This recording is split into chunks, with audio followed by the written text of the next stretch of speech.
Salam jumpa lagi Bapak Ibu, saudara-saudariku, orang-orang muda serta anak-anak yang terkasih dalam Tuhan.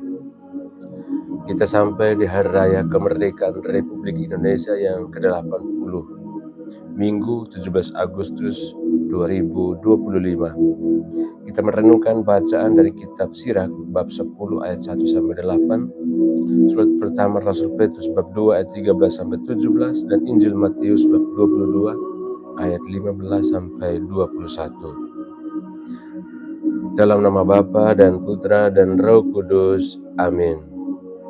Bapak Ibu, saudara-saudariku, orang-orang muda serta anak-anak yang terkasih dalam Tuhan. Hari ini kita bersyukur atas 80 tahun kemerdekaan bangsa kita, Indonesia. Tentu ini bukan sekadar peringatan seremonial, bukan hanya upacara bendera atau pesta rakyat, tapi hari ini adalah momen iman. Kita melihat kembali perjalanan bangsa kita sebagai rahmat Allah. Kemerdekaan adalah buah perjuangan para pahlawan. Tetapi lebih dari itu, kemerdekaan adalah anugerah Tuhan. Sebab tanpa penyertaannya, mustahil bangsa yang beraneka ragam, penuh keterbatasan, bisa berdiri tegak sampai saat ini. Bacaan Injil hari ini memberikan kita pesan mendalam. Tuhan Yesus katakan, berikanlah kepada Kaisar apa yang wajib kamu berikan kepada Kaisar, dan kepada Allah apa yang wajib kamu berikan kepada Allah. Pesan ini sangat relevan bagi kita, orang beriman, sekaligus sebagai warga negara. Artinya kita diajak untuk menjadi warga negara yang baik, sekaligus anak-anak Allah yang setia. Sebagai warga negara, kita menghormati hukum, kita membangun bangsa, kita bekerja dengan jujur, kita menjaga persatuan. Tetapi sebagai anak Allah kita sadar bahwa segalanya, masuk bangsa, hidup kita, masa depan kita, itu semua adalah milik Allah dan harus kita kembalikan untuk kemuliaan Tuhan.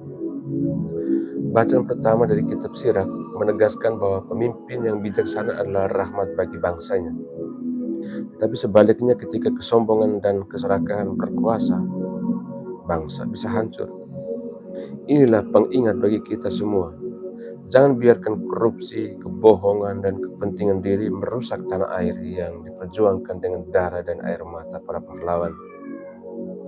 Lalu Rasul Petrus dalam bacaan yang kedua mengingatkan, hormatilah semua orang, kasihilah saudara-saudaramu, takutlah akan Allah, hormatilah raja.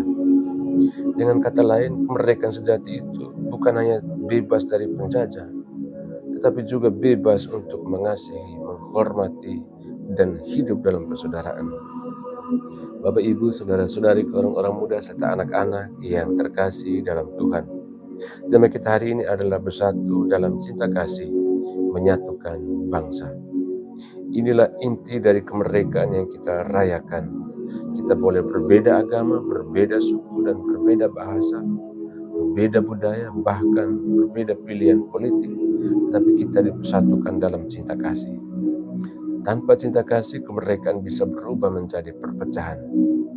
Tetapi dengan cinta kasih, kemerdekaan menjadi sumber persaudaraan, keamanan, dan harapan.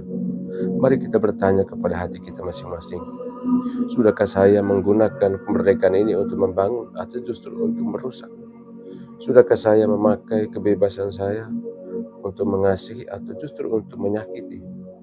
Sudahkah saya sebagai orang beriman ikut menyatukan bangsa ini atau malah menambah perpecahan?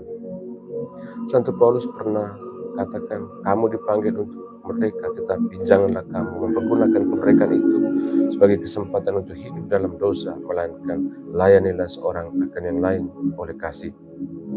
Itulah kemerdekaan sejati, bukan sekadar bebas dari penjajah luar, tetapi bebas dari penjajahan dosa, kebencian, iri hati, dan egoisme.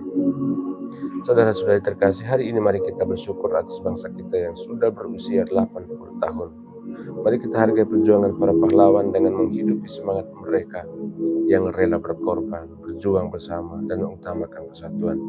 Dan lebih dari itu, mari kita hidup sebagai anak-anak Allah yang merdeka, yang menggunakan kebebasan kita untuk mengasihi, memaafkan, melindungi yang lemah, dan menjadi pembawa damai.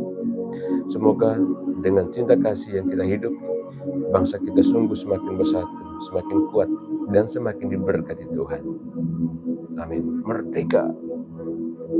Tuhan bersamamu. Semua kita sekalian, semua mereka yang kita kenangkan dalam doa-doa kita, dan usaha-usaha kita senantiasa dilindungi, dibimbing, dan diberkati oleh Allah yang Maha Kuasa, Bapa dan Putra dan Roh Kudus. Amin.